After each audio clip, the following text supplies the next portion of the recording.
If there was just one thing you needed to know to how to play a Frenzy Barb, it's hold down the right mouse button. That transformed the build completely. That is the best tip on how to play the Frenzy Barb I can ever give you. That really just, once you know about that, you will enjoy the build, cause the run speed is just far too much to control. So, hello everybody, this is Juntas. Today we're taking a look at a Frenzy Barb. This is hopefully going to be without the part 2. I wasn't quite happy with my results from the last guide I did for the Seal Paladin. But as always, if you have any suggestions and stuff, I always love to get feedback in the comments. It really does help out also other people who find the video later on, so they can get corrections if I did anything wrong. So I wanted to start off the video here with some gameplay, just kinda explaining again the little intro. You just really have to know about this bind here, cause without it it's just too hectic to play, but with it it's very relaxed build to play. It's actually pretty easy. You really can play with just one hand if you wanted to. You basically just hold down the mouse button and move the cursor to move in the direction you're going. It's very simple build. There's not a lot of keybinds. In fact, it's one of the simplest builds in Diablo 2. But without that little trick with the keybind on the right mouse button, it's something else. And I can just try to play it now without using that bind there. So you can maybe even hear that I am clicking a lot more now. Maybe the microphone picks that up. I'm not quite sure, but you can quickly see now that it just gets messy, and I'm not really performing that well either. It's definitely just it's not as good. It's just it's just not fun. Another thing is also, once you get the run speed up, it's very hard to control. So again, learn this little keybind, and that's pretty much it. All I wanted to kind of just tell you in the part here. So let's move on. So a little disclaimer first before we move on with the guide. As everyone is kind of riding the algorithm train, I have gotten quite a few new viewers lately as well. I just wanted to emphasize again that my builds are always aimed towards PvM. I don't really cover PvP. And also I like to focus on damage. I don't really care about survival. Again, at this gear level, for such an old game, it's a very easy game overall. You know, even on players 8 with lower gear levels, it would still be fine. So that is also why you see something like only 3000 life, why you might see something like not using certain items that could perhaps boost my survival more, but less damage and so forth. But I just kind of wanted to emphasize that, because people don't really understand how I aim towards builds. So speed, efficiency, damage, etc. Those are the key points for all the builds that I've ever shown on the channel. So let's first cover the skills, because it ties a lot to the overall stats. First of all, combat mastery. Since I'm using swords, which I also gonna recommend later on only using, just maxing sword mastery in 1 point into all the other skills. However, again, you should tweak the increased run speed to hit 30%, 35%, 40% and so forth. Extra skills are not gonna matter if they don't hit the 5th point, else it's just not gonna happen, the next breakpoint for run speed. And then another thing is also, if you have low gear, you should perhaps put more points into natural resistance, just because it's hard to cap resistance without this one. War Cries is also very simple. You wanna max taunt for synergy, and then put remaining points into battle orders. In fact, you could even just skip battle orders completely. However, that would be a bit annoying, because the uptime on shout, battle command, and even battle orders itself will be very low. I can just give you an example here with Call Times pre-buff, which I also recommend. It's only gonna last 119 seconds, so that's not a lot of time. So I do recommend, for an ease of gameplay, to put either max battle orders, or at least put remaining points into battle orders, because again it just helps a lot on duration. And I hate pre-buffing. It's so annoying to deal with that one. So do recommend putting a lot of points into battle orders, only just because it helps a lot on the other skills. But let's move on with combat skills. So in this tree I recommend getting leap attack. A lot of people might even want to max this instead of getting stuff into the other trees. That could be an option. Leap attack or leap are definitely good enough to put either remaining points into, or at least just getting them 1 point. They are pretty good at. And then double swing is going to be maxed, as well as frenzy, and that's about it. Another thing you can also consider is using berserk. This spell is definitely useful if you don't like using a Reaper's Toll Merchant, or if you don't have access to one. However, that would be stupid not to, but just recommending it because again it can deal with physical immunities, and it doesn't matter how much gear, how much damage you got. If you're facing physical immunities with this build as a Frenzy Barb, you're really not killing anything. It goes extremely slow, even on players 1 killing physical immunities. But that's about it. It's a very simple build. Again, just tweak the resistance if you're low gear. Yeah, if you don't like using swords, go with the other ones there, and that's about it. So let's move on with the stats. I wanted to explain the attack rating. It's gonna be a bit of a long talk maybe, but I wanted to show you a little example here. You can see now I'm in Act 5. I've been hitting a few of these mobs here. I got 88 and 86 here. Just gonna hit some more to kind of show different mobs here. Maybe we can hit that elite one over there. Yeah, and let's go back to Act 1. Kind of just, maybe some people don't really realize this, but different acts have different breakpoints. You can see this Serpent Magus, which was an elite, has 85% hit chance. And then if I go to Cold Plains, let's just find like a Fallen, so those are really easy. I got 95%. But this was a way to kind of show you the difference between Act 1 and Act 5, because obviously 94%, 93, maybe 92 would be my recommended for the best possible stats. But of course, an easy way to fix your attack rating is through your inventory. So sort out all your normal gear and then worry about attack rating at the end, because the inventory can always help out with this one. So in this case, we have a charm here with a lot of attack rating alive on it, and a charm here with a lot of other stats such as damage also, but less attack rating. Let's see the difference here in the attack rating amount. This is without battle orders on. It's a huge difference, it helps so much. A second way to also get attack rating is through dexterity. Putting raw points in dexterity can help a lot. And by the magic of video editing, let me show an example here. I'm going to move 50 points of strength into 50 points dexterity. And voila, 9866 attack rating now. Again, still without battle orders on. This is kind of like two ways to cover attack rating. I had a lot of trouble getting that 10,000 attack rating, which I like to aim for in most melee builds that are not using, conviction or whatever. But there's a few ways to kind of do this, and I feel like just kind of, spending a little time talking about it, because I had some problems with it myself. So I hope that might be useful. But let's move on with some stats here. Again, I don't like having 5000 life, which I will never need. I just like having, high damage, maybe playing a bit risky sometimes. That is why I'm putting points into strength here. You can see I have 342 points into strength. That gives me, in this case, I think it was like 250 more max damage. That's not a lot. Taking the case of using maybe something like a death here, I can just quickly showcase the death here. You can see that this is only, it's going from 700, 800 to 7.8k damage to 8000 damage. It's not a big difference putting points into strength. I realize that, I know that. However, I also do not feel like getting 2000 more life, which I won't really need, honestly. At this gear level with some nice leech, you're not really gonna die. That's just a simple fact. But that's up to yourself how you kind of like doing your own builds. If you like having a lot of life, go for it. And then again, dexterity, this is for the grief to equip the face blade with. And then putting extra points into dexterity if you want to deal with attack rating that way.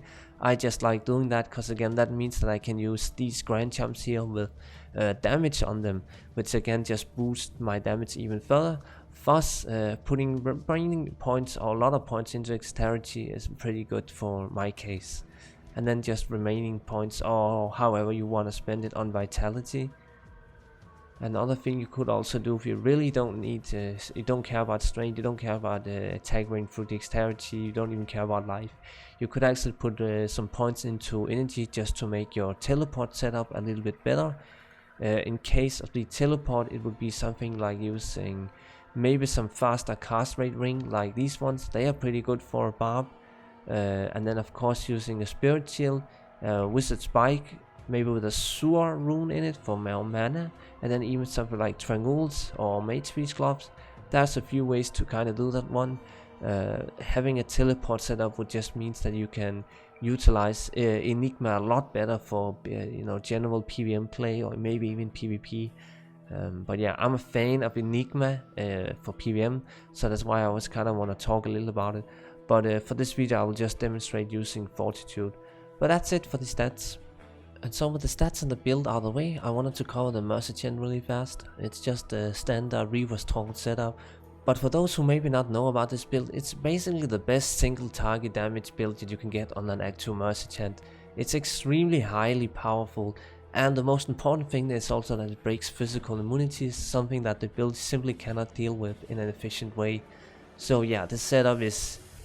Watch my guides for Merc. I did quite a few on those actually, where I show off this build a little bit better, what I'm going to do now. But yeah, just get this one. There's really no other option, and I don't even want to spend more time on it, so let's move on. And so then, let's get to the fun times here, the gear. I want to start off with the gloves here, because it's a little bit of a fun thing. I never really show off steel rents, but I do recommend using these ones if you're not really fighting demons. If you're going to fighting mostly demons, which you probably are if you're playing Diablo 2. These are probably the default gloves, but even something like Mage's gloves triangles can also work really well together with Enigma.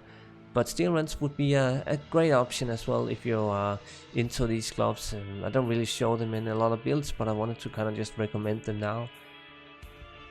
And then gloves, helm are so standard. However, I could mention a little thing here.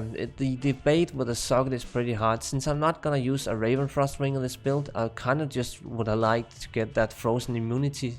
So I went with a charm rune in the socket. You could also go with a damage shield, like there's a lot of options here. I can pop some over the screen right now to kind of give you some choices if you want to use a Raven Frost ring, but you still want to find the optimal rune. Another thing is also, if you for some reason can't really cap your resistance that easily, rune in Guliam's face is also a really good option, or a duel with a 15-20 or whatever it was called. Another thing that also makes great sense for this particular build, since you have such a high amount of defense that you are able to boost with your shouts and whatnot, you should try to get all items upgraded that you can.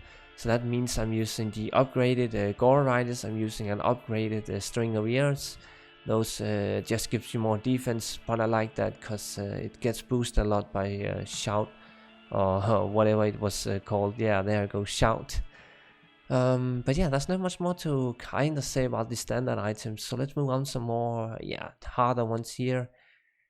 The rings, they can be very hard depending on weapon choices, preferences, etc. I will try to explain the two rings that I'm using right now, starting off with this one first. They both come with attack rating on, because I really do need it. They both come with strength, that just helps out on stats. And then I can't really get life on this ring. I think that would break the rules, but this one has life, and then it comes with cold resist and poison resist, which helps out capping those two resistance. The resistance for lightning is also covered through Helot's Wrath. That helps out so much. So Helot's Wrath is also highly recommended. I wouldn't really consider other options anyways for this build. But the resistance is covered through Helot's Wrath as well for lightning, so that's nice. And then the other ring is basically just a standard leech ring with all resist on. This would be a GG ring. This is very high rolled, where the other one is maybe a little more tame. I wouldn't say this is a very insane ring, but this one would definitely cost a lot. You can get a ring without all resistance on it, and then just try to cap your resistance without it, because getting a leech ring with attack rating, dual leech and strength, that's not very expensive. It just becomes rather costly once you get these extra adds like all resist on it. And then the Fortitude here, the standard armor for Frenzy Barb. It gives a crazy amount of stats, damage, defense, etc. It's just default the best one. If you don't like being so slow, you don't have access to teleport, etc. Enigma is also a really great choice. I honestly love Enigma on melee builds. I love in teleport, so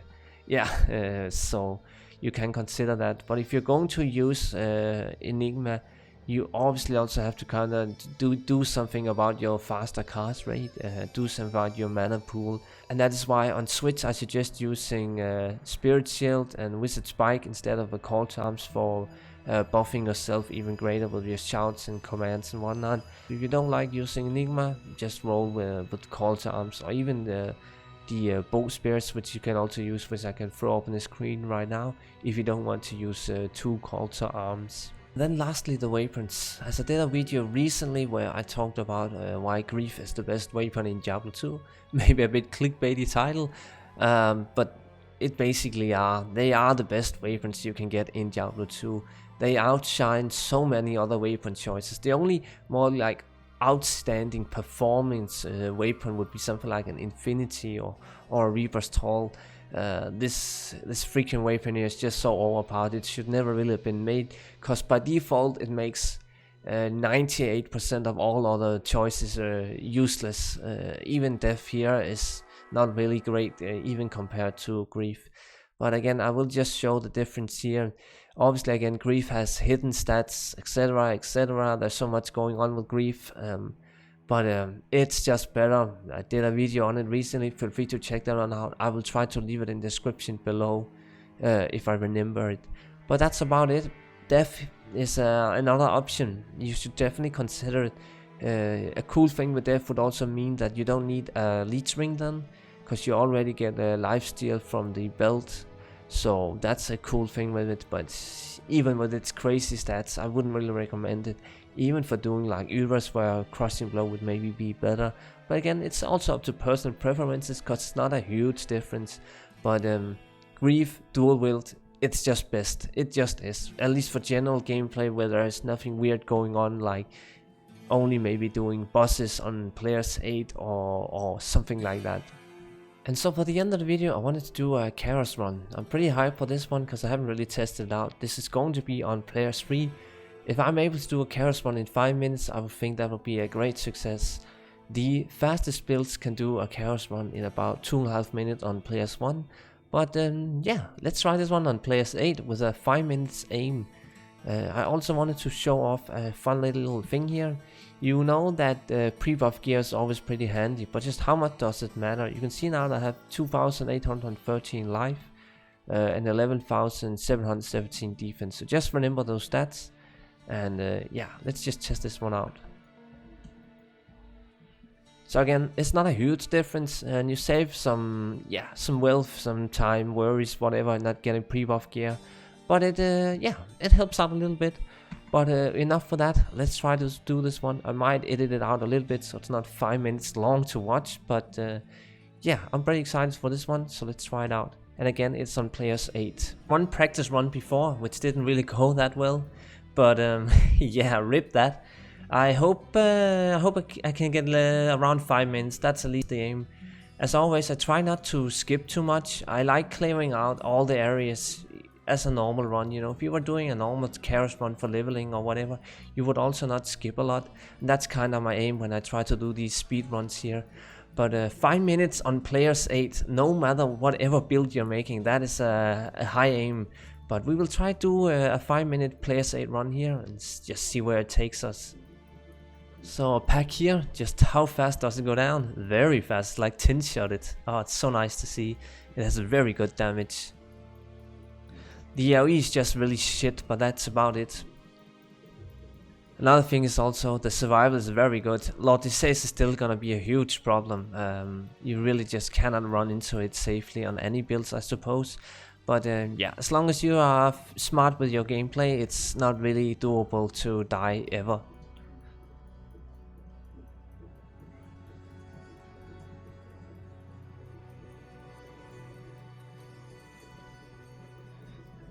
And an elite pack here before the first seal. Man, that died fast. Boom, boom, boom. So good. So an immune to physical and the Mercy Chant is just idling around. Let's see how much time we're gonna waste on this one. Come on. Help me out. There you go. It's so annoying getting physical immunities and the Mercy Chant is just not there to help you out. But that is also where something like Enigma would come in handy, because you can control your Mercy Chant. Obviously when you teleport, the Mercy Chant is just gonna spawn at your location. Yeah, it's going a bit slower now. I'm not really happy with this one. But let's try Lord Disease now. And Christ, I can't open the seal properly. Good. Ah, I forgot to use the... There you go. Let's try Lord Disease now. Trying to be a little careful about him. Hate this pack. Ah, it just hurts so badly. Oh well, I made it. But it's not a fun pack on any build. Especially on Player's 8. I have lost a lot of time going up to Lord Disease, I feel like.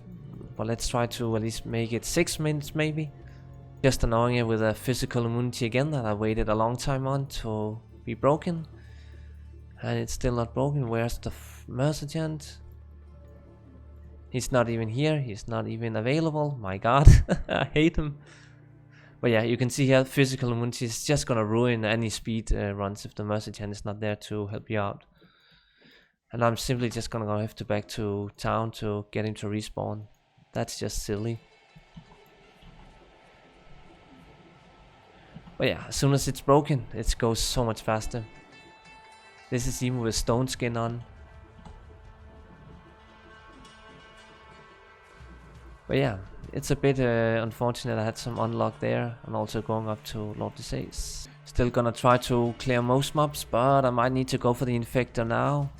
Just to speed up it a little bit. Oh, this hurts. Whew, I made it. Let's quickly get to Diablo. And you can also just get to see some boss damage now. Obviously we are losing the frenzy buff now, waiting, so we're gonna be a little slower.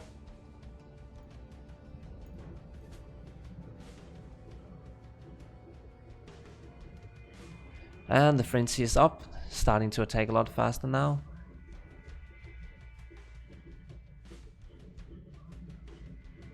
That's decent. I mean, with some luck and some, yeah, stupid Mercigent not wasting my time, you could probably manage to do this in like 5 minutes, maybe 5 minutes, 20 seconds. And I'm pretty pleased with that. This is a great result for a build that's not that common. A lot of people are gonna go for the whirlwind variation instead for a very good reason, because it has AoE. Which Frenzy obviously doesn't really have that much of, but that's about it. Don't want to make the guide that much longer. Thank you so much for coming along, and as always, have a good one.